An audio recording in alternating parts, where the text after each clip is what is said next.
Good morning friends. आज है 22 अप्रैल 2020 और आज के दैनिक भास्कर पेपर में इंपॉर्टेंट जो न्यूज़ आई हैं हम स्टूडेंट्स के लिए वो मैंने हाईलाइटेड कर ली है। आई होप आप पूरा वीडियो देखेंगे जिससे आप सारे पॉइंट्स नोट कर पाएंगे। चलिए शुरू करते हैं आज के पेपर। आज 22 अप्रैल है और आज के दिन को विश्व पृथ्वी दिवस मनाया जाता है। इस बार हम 50वां पृथ्वी दिवस मना रहे हैं। हमारे कवर पेज पर पहली न्यूज़ है, कैबिनेट ने बदला कानून, महापौर व पार्षदों को मौका, बैकडोर एंट्री। प्रशासकीय समिति बनाकर नगर परिषद होगी बहाल, 1 साल बढ़ेगा कार्यकाल। उज्जैन को छोड़कर सभी नगर निगमों का कार्यकाल समाप्त। 16 नगर निगमों में उज्जैन को छोड़कर सभी का कार्यकाल समाप्त हो चुका है। 378 निकायों में से 297 का कार्यकाल जनवरी-फरवरी में समाप्त हो चुका है। राज्य निर्वाचन आयोग ने नगरीय निकाय चुनाव के लिए मतदाता सूची के पुनरीक्षण का काम शुरू किया था, लेकिन कोरोना संक्रमण को देखते हुए इसे भी रोक दिया गया। और इसी में और है, प्रदेश सरकार बिना चुनाव कराए पीछे के रास्ते से 297 नगरीय निकायों में पुरानी परिषद बहाल करने की तैयारी में। मंत्रिमंडल के शपथ ग्रहण के बाद मुख्यमंत्री शिवराज सिंह चौहान की अध्यक्षता में हुई कैबिनेट बैठक में नगर निगम और नगरपालिका अधिनियमों में संशोधन कर अध्यादेश के प्रारूप को मंजूरी दी गई। फिलहाल संभाग मुख्यालय पर संभागायुक्त और जिला मुख्यालय पर कलेक्टर नगरीय निकाय के प्रशासक हैं। नेक्स्ट जो हमारा मेन पेज है, इसमें वर्ल्ड अर्थ डे के लिए जो एक कॉलम बना हुआ है, इसमें आर्टिकल दिया हुआ है, ये आप पढ़ लीजिएगा। ये इंपॉर्टेंट न्यूज़ है, इसमें हमें बहुत सारे पॉइंट्स मिल जाएंगे। पहला पॉइंट तो यही है कि 50 साल पहले अर्थ डे की शुरुआत करने वाले डेनिस हेस बता रहे हैं धरती क्या चाहती है, कैसी हो लाइफस्टाइल। आज 50वां अर्थ डे है और डेनिस हेस अर्थ डे नेटवर्क के चेयरमैन हैं। 22 अप्रैल 1970 को पहले अर्थ डे का संयोजन हेस ने ही किया था। उस वक्त अमेरिकी सीनेटर गेलार्ड नेल्सन इसके फाउंडर थे। तब सिर्फ अखबारों की मदद से इस आयोजन में 2 करोड़ लोग जुड़े थे। हेस अमेरिका में हार्वर्ड यूनिवर्सिटी से पढ़ाई अधूरी छोड़ धरती बचाने के काम में जुट गए थे। और इन्होंने काउड नाम से एक बुक भी लिखी हुई है, ये ध्यान रखिएगा।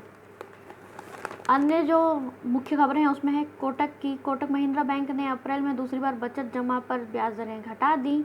महीने में 2 बार ये घटाई गई हैं।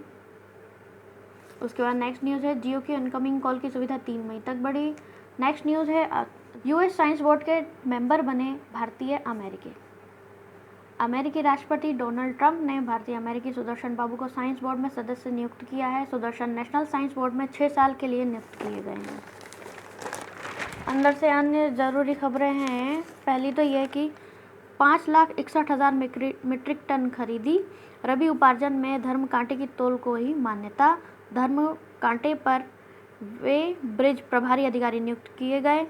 बिजनेस भास्कर के पेज में हमारे लिए 2-3 खबरें हैं। जो अमेरिकी क्रूड की कीमत में ऐतिहासिक गिरावट से लुढ़के शेयर बाजार, सेंसेक्स 1011 अंक लुढ़का और निवेशकों ने बैंक, मेटल, ऑटो, फाइनेंस और कैपिटल गुड्स शेयरों में की बिकावली। टॉप 10 गिरावट वाले सेक्टर है, ये आप पढ़ लीजिएगा। इसमें काफ़ी सारे इंपॉर्टेंट पॉइंट्स मिल सकते हैं, वो आप ढूंढ लीजिएगा, मिल जाएंगे आपको, पर ये इम्पॉर्टेंट है। उसके बाद राहत के कदम, कोरोना वायरस से हो रहे नुकसान से राहत देने के लिए किसानों और कंपनियों के हित में लिए गए फैसले। आरबीआई ने किसानों के लिए फसल कर्ज पर ब्याज सहायता मई तक बढ़ाई। 3 लाख के फसल कर्ज पर किसानों के लिए प्रभावी ब्याज दर छूट के बाद 4% होती है। सेकेंड न्यूज़ है, सेबी ने आईपीओ राइट्स इशू के लिए रेगुलेटरी अप्रूवल की वैधता 6 महीने बढ़ाई।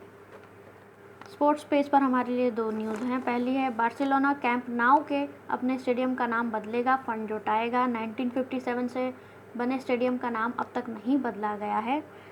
इससे पहले यूरोपा लीग को पहले ही 2021 तक के लिए टाल दिया गया है। 2021 में होने वाली महिला यूरोपियन चैंपियनशिप को 2022 में कराया जाएगा। सेकेंड इंपॉर्टेंट न्यूज़ है, आई लीग चैंपियन मोहन बागान को 1 करोड़, अन्य 10 को 12.5 लाख रुपए देगा।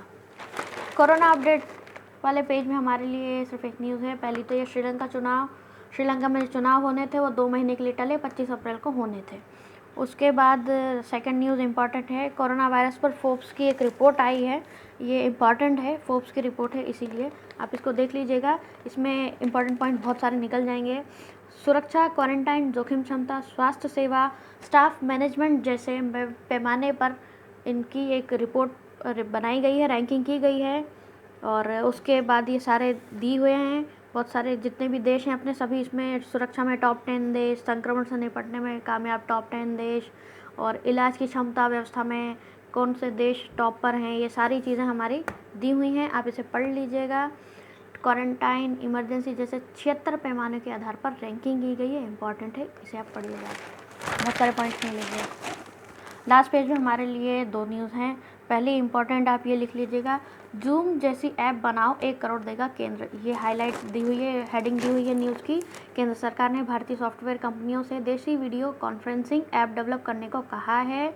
जूम ऐप में तकनीकी खामियां बहुत आ रही, सुरक्षा संबंधी हैक हो रही है, वो लोगों का डेटा हैक किया जा रहा है। इस वजह से भारत सरकार ने ये कदम उठाया है। ऐप डेवलपमेंट प्रोग्राम के लिए रजिस्ट्रेशन 13 अप्रैल से शुरू हो चुके हैं। आखिरी तारीख 30 अप्रैल है। सेकेंड न्यूज़ है, हाउस ऑफ कॉमन्स के 700 साल के इतिहास में पहली बार ब्रिटेन में चलेगी वर्चुअल संसद। 50 सांसद सदन आ सकेंगे, 120 घर से शामिल होंगे। ठीक है, 22 अप्रैल के पेपर में हमारे लिए बस इतना ही है। आप अपने नोट्स अपडेट कर लीजिएगा। हो सकता है आपने एक आध पॉइंट मिस कर दिया हो तो प्लीज़ आप इसमें जो मैं आपको पूरा वीडियो आपने जो देखा होगा उसमें आपको समझ में आ गया होगा। कुछ पॉइंट्स बहुत सारे इंपॉर्टेंट हैं मैंने जो बताए हैं, आप प्लीज़ इन्हें अपडेट कर लीजिएगा। मेरे वीडियो को लाइक शेयर ज़रूर करें, मेरे चैनल को सब्सक्राइब करना नहीं भूलिएगा। घर में रहें, सुरक्षित रहें। जय हिंद, जय भारत।